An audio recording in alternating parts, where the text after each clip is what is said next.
Ay, hello, may order ngayon dito, may customer ako. Ang pinili niya ay isang masustansyang banana fries. So magluluto tayo.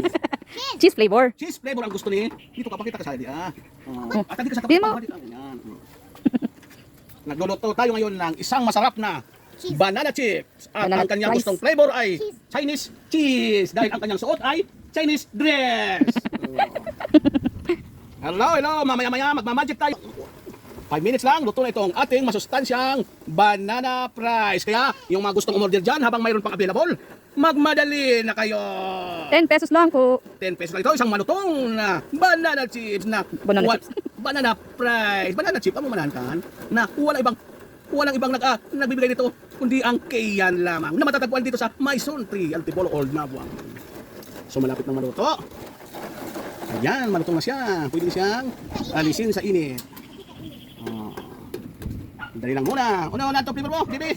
Cheese. So, meron tayong sour cream, barbecue, and cheese. So, cheese ko na yung napili. Okay. So, lalagay na lang natin dito para mahalo.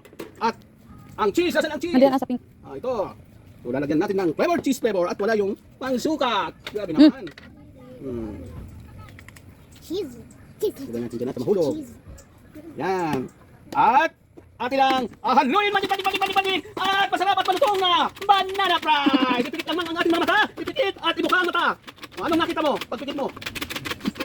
Kaya ka pinikit mo kasi. Ito na, ang masarap. Oh, bayad na. Di ka saan bibi. Tingnan mo na. Tingnan mo na, dali na. Tingnan na. Oh, wow, masarap. Oh, ito na. Ano mo sa ano? I-clip mo, tama ano. Yan, kayo mga eksperto, hindi na yan. At ito na ang masarap na. Ting ting banana fries. Yee! Tikman mo, bebe. Anong lasa? Sarap. Wow, Yeah. thank you sa. Tagabili ka. Alam mo, basta Kayan, okay yan. Sige. Basta kayan, okay yan. Yay! Thank you.